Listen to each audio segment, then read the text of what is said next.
Sebelum memasuki bangunan itu, aku berbicara sama Mbah Danar. "Mbah, aku masuk dulu ya. Mbah dan yang lain tunggu saja di luar," ucapku. "Iya, Le. Silakan selesaikan semuanya," ucap Mbah Danar. Setelah itu aku mulai memasuki bangunan itu. Di dalam terdapat seseorang sedang duduk bersila. Dia tidak memakai baju, hanya memakai celana putih, dan dia langsung menyambutku. "Selamat datang keturunan Daryo," ucap sosok itu. "Maaf Tuan, kedatangan saya ke sini untuk mencari tahu tentang pusaka yang diwariskan kepadaku," ucapku dengan sopan. "Ya, aku sudah mengerti tujuanmu ke sini, Rama. Akan aku jawab semuanya, dan tujuan keris itu diwariskan kepadamu," ucap sosok itu lagi. Saat sosok itu berdiri, aku sungguh kagum melihatnya, karena sosok itu sungguh gagah perkasa, ganteng, kuat, berwibawa, dan dia memiliki aura yang sangat kuat. Bahkan matanya bersinar biru terang. "Silakan duduk di sini, Rama." "Baik, Tuan." Aku duduk di atas batu kecil, dan sosok itu berdiri di hadapanku, lalu memegang kepalaku. Suatu ketika, di mana aku sedang berburu, tiba-tiba aku diserang sekelompok prajurit. Sesakti-saktinya Arjuna, pasti ada kelemahannya. Aku dikepung dengan prajurit itu, karena aku hanya membawa panah buruan saja, tidak membawa senjata untuk perang. Aku terdesak karena anak panahku sudah habis. Jika aku melawan dengan ilmu kanuraganku, sudah pasti kalah, karena ilmu prajurit-prajurit itu sangat kuat. Sedangkan aku dalam kondisi lemah. Saat kepalaku mau dipenggal, tiba-tiba ada seseorang yang membantuku untuk melawan. Ya, meskipun dia tidak sakti, tapi cukup pintar untuk melakukan strategi. Akhirnya kami bisa lolos dari prajurit-prajurit itu. Lalu dia memperkenalkan dirinya. Namanya Daryo, kata dia. Dia bukan berasal dari zaman ini. Sebenarnya aku sudah mengetahuinya, karena pakaian yang dia pakai sangatlah berbeda. Katanya dia hanya seorang petapa.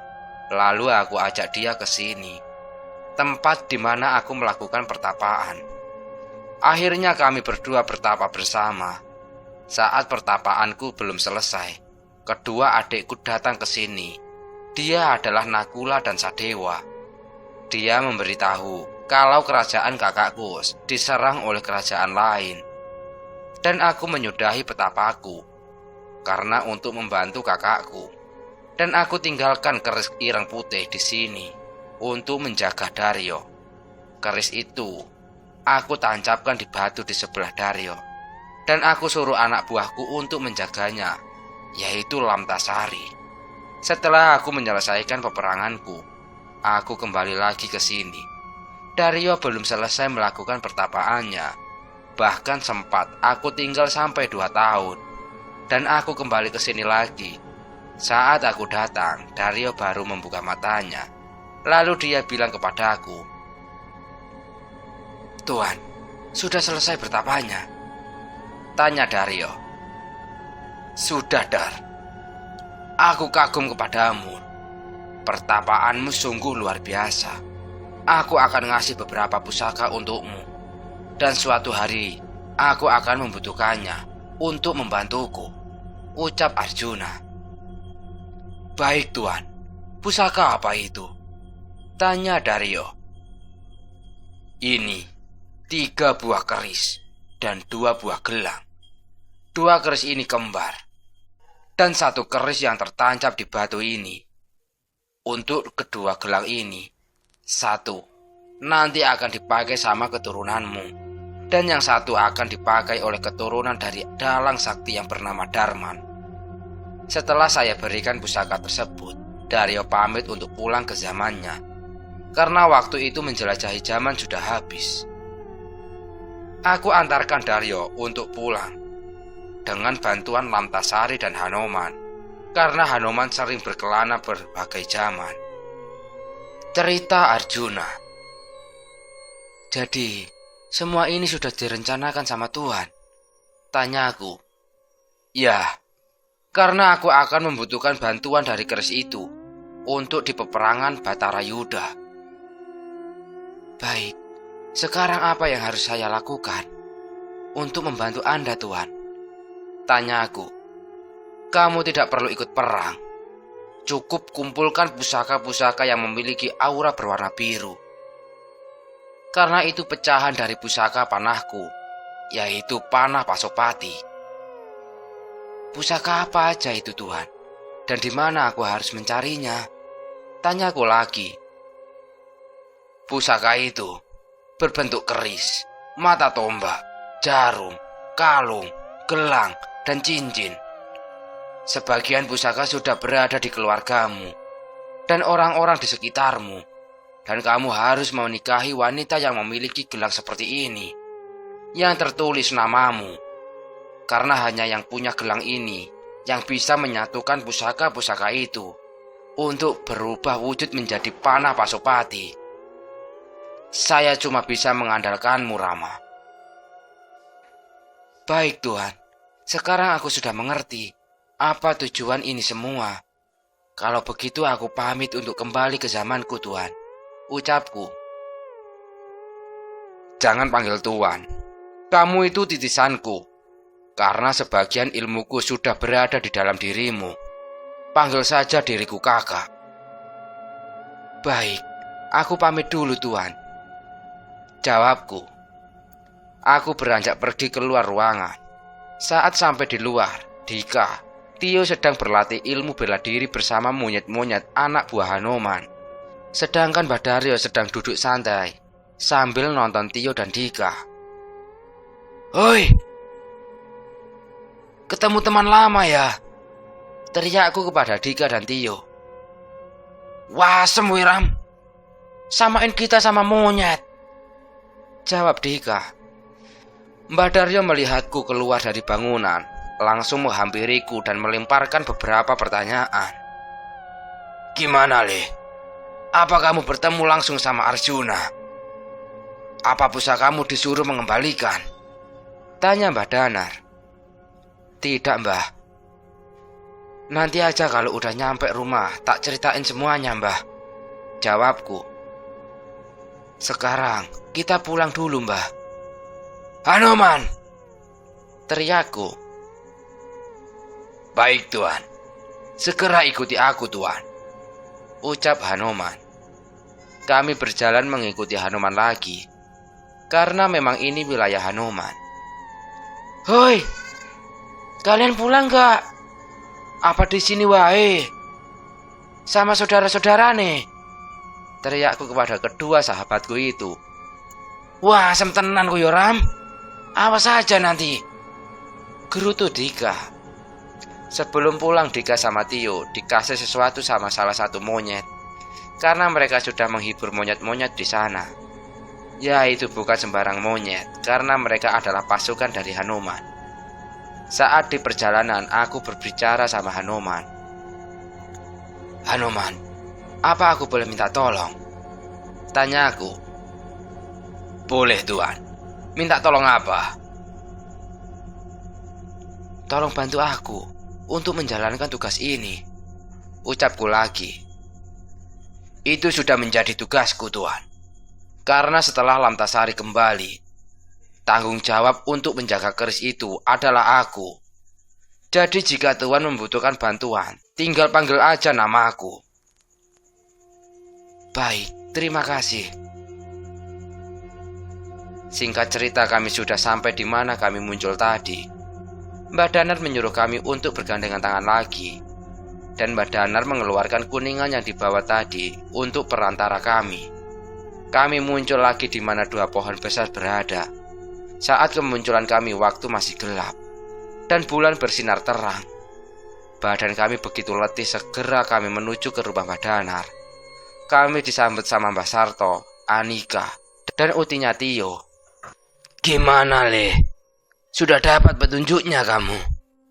tanya Mbah Sarto kepadaku. "Sudah, Mbah. Nanti saya ceritakan semuanya," jawabku. "Ya sudah, kalian berempat istirahat dulu aja. Kalian pasti capek. Wong pergi 1 hari 1 malam," ucap Mbah Sarto.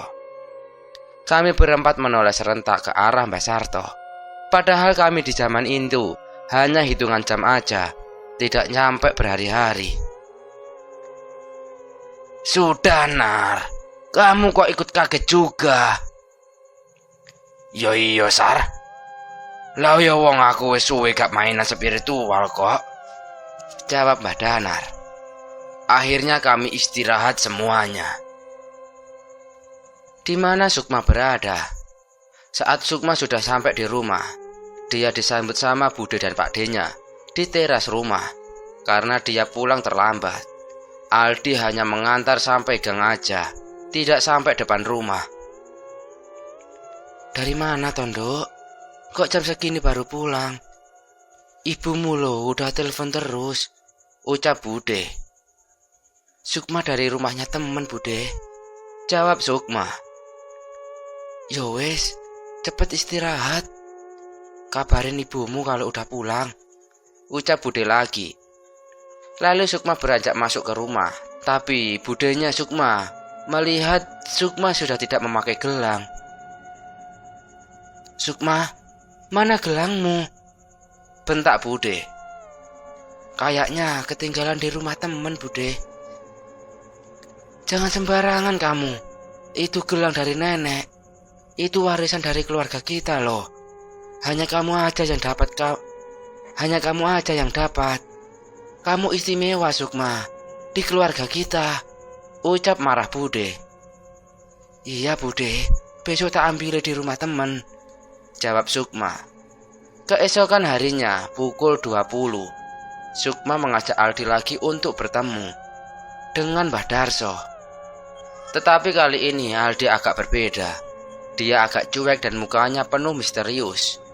Di jalan yang biasanya Aldi kalau bersama cewek selalu cari perhatian, kali ini berbeda. Dia hanya diam. Dia bicara cuma saat menjawab pertanyaan dari Sukma aja. Saat memasuki hutan jati, tidak ada lagi pocong-pocong seperti kemarin. Kali ini sepi, hening, sampai di depan rumahnya Mbah Darso. Sudah banyak obor-obor kecil yang mengelilingi rumahnya. "Ayo masuk," ucap Aldi. "Iya mas, sebentar," ucap Sukma sambil mengirim pesan kepada Anika kalau dia bersama Aldi pergi ke orang pintar. Karena perasaan Sukma sudah tidak enak, Sukma dan Aldi masuk ke rumah Mbah Darso. Di dalam sudah disambut sama Mbah Darso. "Selamat datang, Aldi. Aku kira akan ada masalah," ucap Mbah Darso. "Tidak, Mbah. Aman semuanya kok." "Silakan duduk dulu. Aku ambilkan air minum," ucap Mbah Darso sambil pergi ke belakang. Saat Mbah Darso ke belakang, tidak ada obrolan sama sekali antara Sukma dan Aldi. Mbah Darso datang dengan membawa 2 buah gelas berisi air putih. "Silakan diminum dulu. Nanti akan saya jelaskan semuanya, Mbak Sukma," ucap Mbah Darso. "Iya, Mbah," jawab Sukma. Tanpa curiga, Sukma meminumnya. Sebelum Mbah Darso duduk untuk menjelaskan, Sukma sudah merasa pusing dan dia tidak sadarkan diri. "Mbah, gimana persiapan ritualnya? Apakah sudah siap?" tanya Aldi. "Tenang, Aldi. Semuanya sudah siap. Walaupun kamu gagal untuk mengambil keris itu, tetapi dengan gelang ini sudah cukup. Karena gelang ini juga berasal dari zaman itu," jawab Mbah Darso. "Baik, Mbah. 1 jam lagi sudah jam 12. Dan ternyata Aldi adalah musuh di dalam selimut. Karena Mbah Darso dan Aldi ingin mengambil sosok jahat dari alam pewayangan. Karena Mbah Darso dan Aldi ingin memanggil sosok jahat dari alam pewayangan. Untuk persyaratannya harus ada tumbal dan benda yang ada kaitannya dengan zaman itu. Dan kemarin saat di Alas Purwo, Aldi berusaha untuk mencari keris itu dengan bekal mantra-mantra yang dikasih sama Mbah Darso. Tetapi Aldi gagal karena keris itu ada penjaga yang kuat. Tetapi setelah Aldi mengetahui pembicaraan Rama dan Sukma, dia berencana untuk mendekati Sukma dan akan dijadikan tumbal. Karena Sukma tidak sadarkan diri, Aldi mengangkat Sukma untuk dibawa ke belakang gubuk Mbah Darso. Sukma ditaruh di atas altar dan diikat tangan dan kakinya. Tepat pukul 12 malam, Aldi dan Mbah Darso memulai ritualnya. Kemenyan, bunga 7 rupa, dan gelang milik Sukma sudah berada di satu nampan. Mbah Darso duduk bersila dengan membacakan mantra-mantra untuk ritual pemanggilan. Setelah di puncak ritual, Mbah Darso berdiri dan dia mengeluarkan kerisnya, lalu menggoreskan ke lengan Sukma untuk mengambil darah Sukma. Saat keris Mbah Darso dialiri darahnya Sukma, seketika di dekat Sukma sudah muncul makhluk yang memakai pakaian seperti raja. "Siapa yang berani memanggilku?" ucap makhluk itu dengan suara beratnya. "Hamba Tuhan, dan wanita ini adalah tumbal untuk Anda." Wah, aku ingin minum darahnya. Saat makhluk itu mendekati Sukma dan dia sudah mengangkat tubuhnya Sukma, tiba-tiba ada keris yang melukai lengan makhluk itu. "Sukma!" teriak seseorang itu. "Di mana diriku berada?" Saat aku mau istirahat, tiba-tiba aku kepikiran Sukma. Seakan pikiranku merasa kalau Sukma akan bahaya. Lalu aku mendekati Anika. "Anika, apa kamu punya nomornya Sukma?" tanya aku. "Ada mas, bentar, tak ambil HP di tas," jawab Anika. "Iya Nik." Anika mengambil HP-nya. Saat Anika membuka HP-nya, dia melihat ada pesan dari Sukma. "Mas Rama, ini Mbak Sukma mengirim pesan 1 jam yang lalu. Katanya dia sedang bersama dengan Mas Aldi, pergi ke orang pintar," ucap Anika. "Sukma sama Aldi? Aku merasa Sukma sedang bahaya Nik," ucapku. "Ada apa toh Ram?" tanya Tio. "Yo, kamu tahu orang pintar di kota ini?" tanyaku pada Tio. "Nggak tahu Ram, aku gak pernah ke orang pintar, dukun, dan sejenisnya. Lawang mbahku aja sudah tahu tentang hal-hal spiritual," jawab Tio. Rama merasa sungguh gelisah karena dia memikirkan Sukma. "Aku tahu orang pintar yang terkenal di daerah kota ini. Dia bernama Mbah Darso. Dia seorang dukun sakti, tetapi ilmu yang dia pakai itu ilmu tidak benar," jawab Mbah Danar. "Benar Mas Rama, namanya Mbah Darso," ucap Andika setelah kembali melihat pesan Sukma. "Di mana itu tempatnya Mbah?" tanyaku lagi. "Di tengah-tengah hutan jati, dekat pantai selatan Kalau dari sini ya kurang lebih 1 jam sampai 2 jaman," jawab Mbah Danar lagi. "Yo, antar aku ke sana yo. Sukma dalam bahaya," jawabku. "Apa nggak besok aja toh Ram? Kamu lu baru nyampe," ucap Mbah Sarto. "Nggak bisa Mbah, harus hari ini juga. Firasatku sudah nggak enak," jawabku. "Ya udah, ayo Ram, tak anterin," jawab Tio. Aku dan Tio berangkat menuju di mana tempat Mbah Darso berada. Aku dibonceng Tio naik sepeda motornya. Karena sudah agak malam, ya kisaran pukul 11 malam. Jadi jalan sudah agak sepi. Tio naik dengan kecepatan penuh. Sebetulnya Dika juga ingin ikut, tapi tidak aku perbolehkan karena kelihatan wajahnya Dika sungguh kecapean. Jadi aku suruh dia untuk istirahat saja. Tepat pukul 12 malam, aku dan Tio sampai di persimpangan jalan. Kalau ke kiri itu hutan jati, kalau ke kanan menuju ke pantai selatan. Yo, ini kemana? Kanan atau kiri? Tanyaku. Kayaknya ke kiri, Ram. Soalnya kalau ke kanan itu mau menuju pantai. Jawab Tio. Oke, ayo langsung saja yo. Tio menarik gasnya lagi. Kami memasuki sebuah hutan jati. Tidak ada tanda-tanda kehidupan. Makhluk-makhluk gaib pun juga tidak ada. Saat kami semakin dalam memasuki hutan jati itu, ada sebuah gubuk yang terlihat terang karena banyak sekali obor-obor. Ram, kayaknya itu tempatnya, ucap Tio. Iya yo, kayaknya itu, jawabku. Benar saja, rumah itu dipenuhi makhluk-makhluk mengerikan. Pasukan pocong berkain kafan merah, makhluk seperti genderuwo, berada di atas rumah, dan aku merasakan aura yang sangat kuat. Tio, kamu hadapi makhluk-makhluk di sini. Aku akan mencari sumber aura ini, ucapku. Oke Ram, kamu hati-hati yo, jawab Tio. Jika sudah beres di sini, cepat susul aku. Soalnya aku belum bisa menggunakan keris ini. Iya, sudah cepat sana, perintah Tio. Aku langsung menuju ke belakang rumah. Di sana terdapat seorang pemuda dan kakek-kakek. Aku fokus pada seseorang di atas altar itu. Benar, itu Sukma. Dia sudah terluka di lengannya, dan dia akan diangkat sama makhluk yang memakai pakaian kerajaan. Aku langsung mengeluarkan kerisku dari warangkanya. Tanpa membaca mantra, aku lempar kerisku ke arah makhluk itu, tepat mengenai lengan makhluk itu, dan Sukma terjatuh ke tanah. Sukma! Teriakku.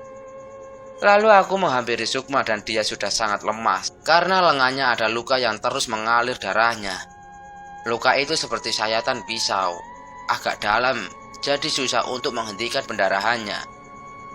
Aku buka bajuku, lalu aku lilitkan di lengan Sukma. Gimana Ram? Apa Sukma benar ada di sini? Tanya Tio. Itu Sukma yo, jawabku. Aku sudah tidak bisa menahan emosi karena teman baruku sudah diperlakukan seperti ini. Tio, jaga Sukma, biar aku kasih pelajaran dengan mereka. Apa yang akan kamu lakukan Ram? Tanpa menjawab, setelah luka Sukma aku ikat dengan bajuku. Aku berdiri menghadap pada mereka. Tek. Aku kaget. Siapa yang aku lihat? Aldi, apa yang kamu lakukan, Di?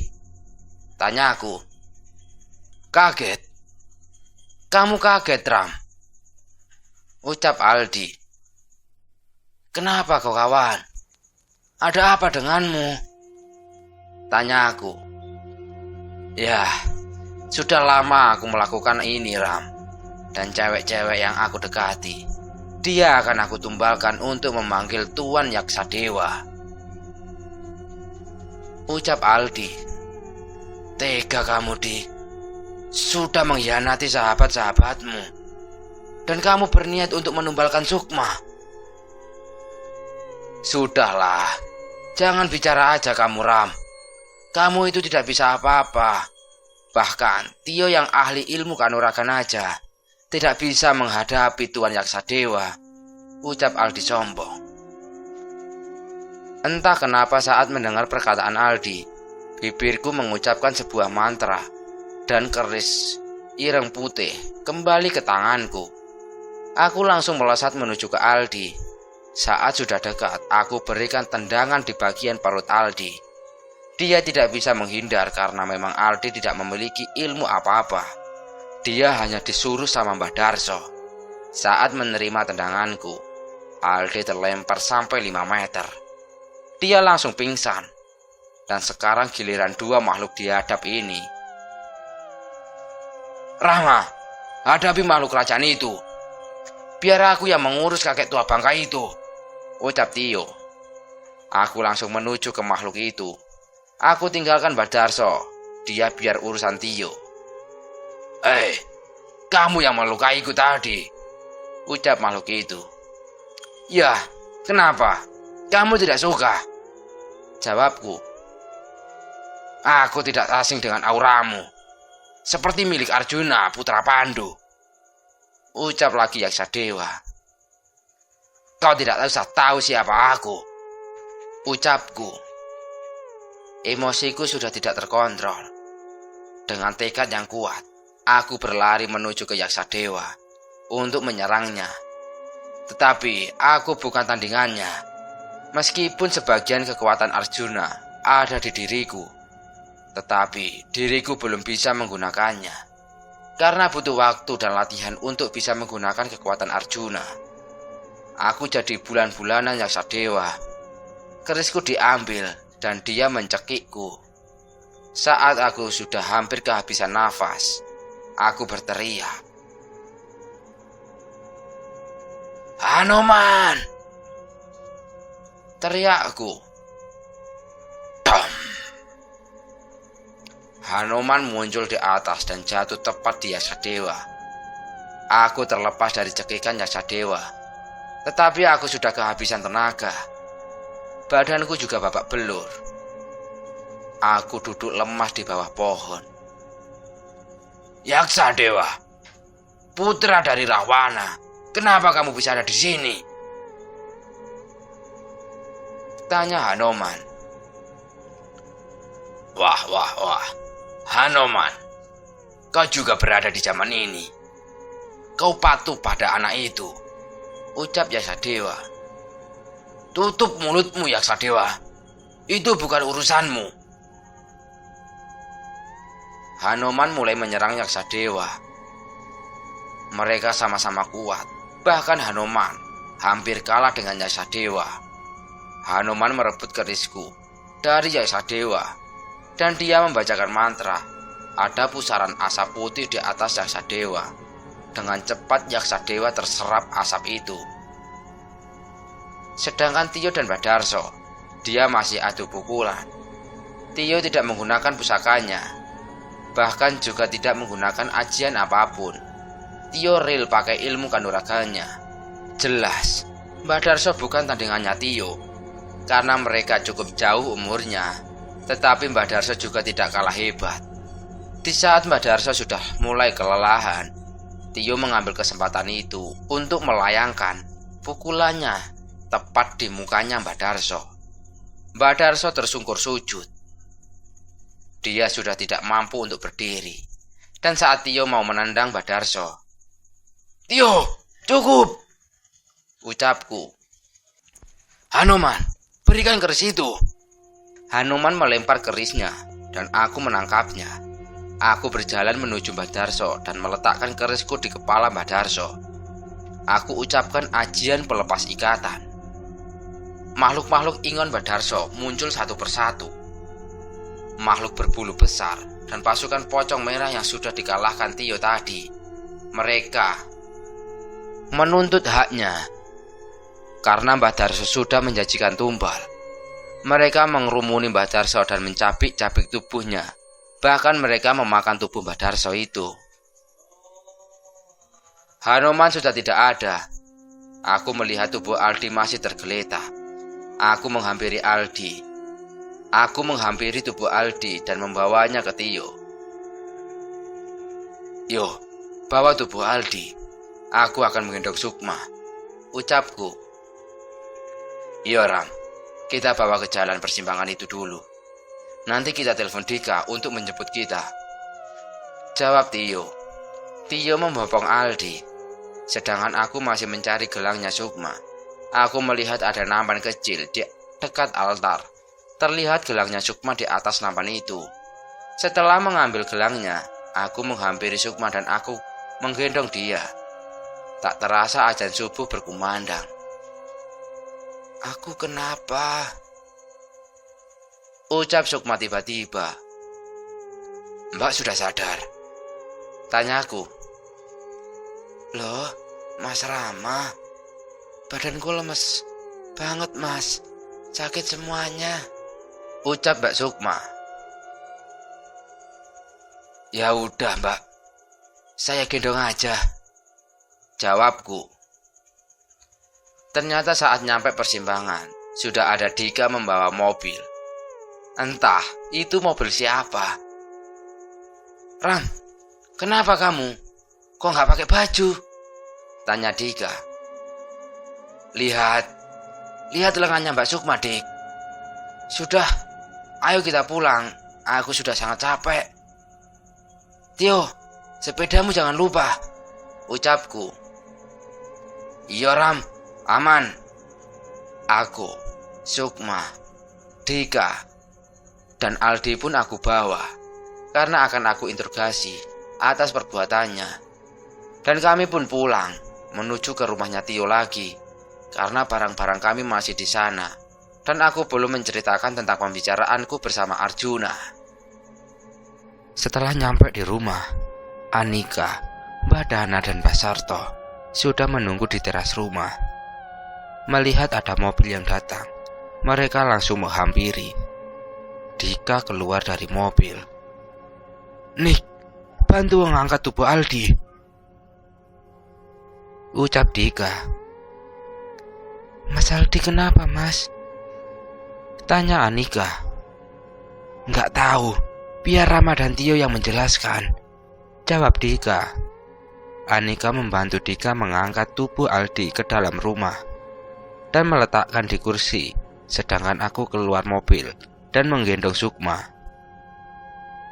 Sebenarnya Sukma sudah sadar, tetapi dia masih lemas, tak kuat untuk berjalan. Rama, kenapa dengan mereka berdua? Tanya Mbak Sarto. Ayo Mbak, masuk dulu, tak ceritain di dalam.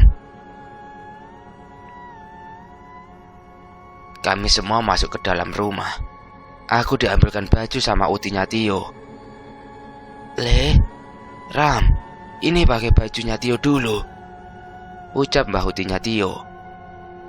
Iya Mbah, terima kasih. Ini, minum dulu. Mbah Danar memberiku segelas air. Aku meminum dan menenangkan diriku dulu, sambil mengeluarkan rokok di sakuku. Sambil menyalakan rokok, aku mulai menceritakan apa yang terjadi dengan Aldi dan Sukma. Mereka menyimak ceritaku dengan serius, tetapi tidak aku ceritakan kalau Aldi juga ingin mencelakakan Sukma. Saat aku bercerita, aku teringat Tio belum pulang. Ya ampun Mbah, Tio kok belum nyampe ya? Ucapku tiba-tiba. Alah, biarin aja dia itu, ucap Mbak Danar. Assalamualaikum, terdengar ucapan salam. Waalaikumsalam, kami serentak menjawab. Tio datang dengan raut muka yang agak kesal. Aku pikir dia kesal karena aku tinggal. Ternyata bukan itu alasannya. Kenapa kamu Yo? Tanya Dika. Coba, lihat di luar, jawab Tio. Kami serentak melihat keluar dan ternyata Tio sedang membonceng nenek-nenek. Tapi nenek-nenek itu memakai pakaian daster putih. Gak popo toh yo, hitung-hitung membantu, ucapku. Kalau membantunya sih oke-oke aja Ram. Coba perhatikan toh, jawab Tio. Saat aku perhatikan seseorang itu, ternyata dia bukan manusia, tetapi kuntilanak yang berwujud nenek-nenek. Dia melihat ke dalam rumah. Saat melihatku, dia melakukan cium jauh. Seketika aku merasa jijik sekali. Udah, biarin aja. Ayo Ram, lanjutin ceritanya, ucap Mbak Danar. Aku melanjutkan ceritaku, baik kejadianku bertemu sama Arjuna, sampai kejadian Sukma dan Aldi. Akhirnya Mbah Danar dan Mbah Sarto menyimpulkan kalau aku harus mencari pusaka lainnya. Ram, pusaka yang dimaksud Arjuna itu apa aja? Tanya Tio. Keris, mata tombak, gelang, kalung, cincin, dan jarum yo. Tapi kata Arjuna, sebagian pusaka itu sudah ada di sekitarku. Jawabku. Mbah udah tahu, Ram. Pusakanya Tirta dan bapakmu itu juga salah satunya. Jawab Mbah Sarto. Memang tanggung jawab yang besar bagiku. Aku tidak tahu apa aku bisa menjalani tanggung jawab ini, karena aku juga belum mahir dalam ilmu-ilmu spiritual atau kanuragan. Aku terdiam merenung hal apa yang harus aku lakukan. Yang terpenting sekarang istirahat dulu, ucap Mbah Danar. Akhirnya kami istirahat, ya meskipun waktu sudah subuh. Sebelum tidur aku sholat subuh terlebih dahulu. Lalu aku segera merebahkan badanku, karena terasa sangat capek sekali. Sedangkan teman-temanku sudah pada tidur semuanya.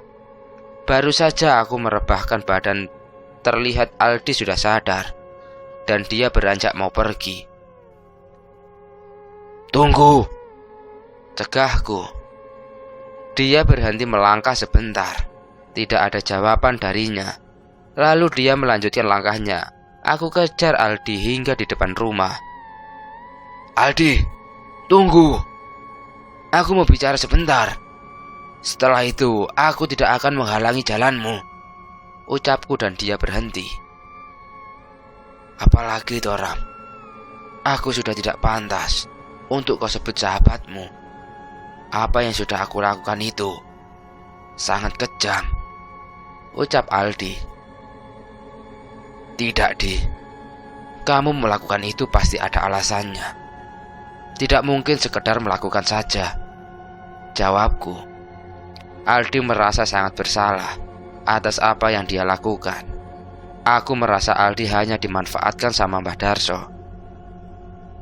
Sekarang, kamu mau kemana? Tanyaku. Aku akan pergi dari kalian. Aku malu, Ram. Tolong jangan tahan aku, ucap Aldi. Baik, aku tidak menahanmu. Tapi kamu akan pergi kemana? Tanyaku lagi. Entah, Ram. Aku juga tidak tahu. Yang penting aku pergi dari kalian. Selamat tinggal, Yoram. Salam untuk yang lain. Aku pamit. Aldi beranjak pergi. Aku tidak bisa menahannya, karena niat Aldi pergi dari kami sudah sangat bulat. Sebetulnya aku sangat menyayangkan keputusan Aldi, karena aku pikir dia masih punya kesempatan. Aku hanya bisa mendoakan semoga dia diberi jalan yang baik. Setelah kepergian Aldi, aku tidak bisa tidur. Aku hanya duduk di teras sambil merokok, meratapi keadaan ini. Mas Rama, Sukma berterima kasih ya, ucap Sukma dari arah belakang. Seketika aku menoleh dan hanya bisa terdiam, tak membalas perkataannya Sukma. Setelah aku ceritakan semua teman-temanku, mereka sungguh teman-teman yang baik. Mereka siap membantu sampai tanggung jawabku selesai. Dan aku juga mengatakan kepada Sukma kalau aku dan dia harus menikah nantinya. Sukma pun tidak keberatan dan dia mencoba menerima takdir itu. 5 bulan kemudian, di salah satu sekolah SMA akan mengadakan perkemahan. Satu angkatan yang akan dilaksanakan di hutan pinus di lereng Gunung Raung. Tio mendapat panggilan dari pembina sekolah itu untuk ngasih materi. Dan pastinya Tio selalu mengajak aku dan Dika. Biasanya kalau kami ngasih materi itu selalu berempat. Tapi karena Aldi sudah pergi, entah kemana, jadi kami sekarang tinggal bertiga saja. Selama 5 bulan ini aku dan Tio dilatih oleh Mbah Danar untuk bisa menguasai pusaka kami, mulai dari amalan pelindung, amalan penyembuh, dan juga amalan untuk menenangkan roh-roh. Bahkan kami juga berlatih ilmu kanuragan kami. Dan alhamdulillahnya, aku sudah bisa menguasai itu semua dalam waktu yang cukup singkat. Ya meskipun belum mahir. Mas, katanya besok hari Jumat akan pergi berkemah ya? Tanya Sukma padaku. Iya, besok Mas tinggal dulu ya. Iya Mas, hati-hati ya. Sukma sudah mulai biasa menerima takdir ini. Dan dia juga sudah mulai suka dan sayang kepadaku. Kami belum menikah dan juga tidak pacaran. Beda dengan Tio, dia malah sudah ada hubungan dengan Anika. Dan hanya Dika aja yang tidak mempunyai pasangan. Tepat pada tanggal 20 Februari, hari Jumat, kami bertiga berangkat menuju perkemahan. Karena nanti malam Tio akan ngasih materi tentang alam, sedangkan aku akan ngasih materi di pagi harinya. Materi yang akan aku berikan tentang penyelamatan pertama orang pingsan. Sedangkan Dika, dia membantuku karena aku dan Dika di bidang yang sama. Kami bertiga nyampe di bumi perkemahan sekitar pukul 2 siang. Karena kami naik sepeda motor. Saat datang, kami disambut langsung oleh kepala sekolahnya. Kami mengobrol sebentar dengan para pembina dari sekolah tersebut. Setelah mengobrol banyak, aku dan Dika segera mendirikan tenda untuk tempat istirahat kami. Ram, kita dirikan di dekat sini aja yo, ucap Dika. Iya Dik, cari yang agak datar tanahnya, biar nanti enak waktu tidur, ucapku. Oke Ram, siap. Sedangkan Tio masih rundingan dengan para pembina sampai jam menunjukkan pukul 5 sore. Aku dan Dika sudah santai-santai di tenda karena kami besok paginya kalau ngasih materi. Dika mengeluarkan kompor portable untuk membuat kopi, sedangkan aku pergi ke sungai untuk mengambil air dan ambil wudhu. Saat aku mengambil air, aku melihat wanita yang duduk sambil menangis. Terlihat wanita itu memakai seragam sekolah itu. Aku coba menghampiri wanita itu dan aku tanya, Mbaknya kenapa kok di sini? Apa Mbak nggak ikut kegiatan? Tanyaku. Tidak ada jawaban. Maaf Mbak, apa Mbak ada masalah? Tanyaku lagi. Wanita itu hanya mengangguk dan sambil terus menangis. Dan akhirnya aku mencoba duduk di dekatnya. Kalau boleh tahu masalah apa Mbak? Siapa tahu saya bisa membantu, ucapku. Benar, Mas ini bisa membantu saya? Tanya wanita itu. Insya Allah Mbak. Wanita itu bercerita panjang lebar dan aku hanya mendengarkan ceritanya. Ternyata wanita itu adalah murid dari sekolah tersebut. Dan dia ikut di kegiatan ini bukan untuk mengikuti kegiatan, tetapi mencari sesuatu yang untuk mengobati ibunya yang terkena santet. Wanita itu mengaku namanya Nanika. Dia mencari sebuah kalung yang memiliki kekuatan. Dan akhirnya aku menyanggupi untuk membantunya. Wanita itu aku ajak untuk kembali ke bumi perkemahan. Sebelum dia pergi ke tendanya, aku ajak mampir ke tenda kami dulu. Dika menyambut dengan wajah bingung. Ram, sopo kui? Kenapa dia menangis? Kamu apain Ram? Tanya Dika. Mojo berpikir aneh-aneh dulu. Dengerin penjelasanku dulu, ucapku. Aku menjelaskan pada Dika, sedangkan Dika hanya memandang Nanika aja, sampai Nanika ketakutan. Saat aku menyadari, aku tampar mukanya Dika. Matane dijogo to Dik, ucapku sambil menamparnya. Ngopo to Ram? Wong aku cuma menikmati kecantikannya Mbak ini aja kok. Nikmati yo nikmati, tapi yo aja jangan sampai begitu toh Dik, jawabku. Dika hanya bisa mengelus pipinya sambil cemberut. Saat Nanika sudah agak tenang, dia kembali ke tendanya. Dan aku bicarakan sama Tio nanti masalah ini, karena aku tidak tega melihat Nanika. Saat wanita itu sudah pergi, tapi Dika hanya tersenyum-senyum sendiri. Dik, kenapa awakmu kok senyum-senyum sendiri? Tanyaku. Cantik, Ram. Subhanallah. Walah dik kamu tuh. Aku beranjak sholat asar karena sudah mepet maghrib. Sekalian aku menunggu sholat maghrib juga. Setelah melakukan sholat maghrib, aku memasak untuk kami bertiga. Karena habis ini Tio akan ngasih materi pada para peserta kemah. Tetapi saat aku masak, Nanika kembali lagi ke tenda kami. Dia mengajak aku untuk membantunya mencari kalung itu. Kata Nanika, di seberang sungai ada sebuah gua tua.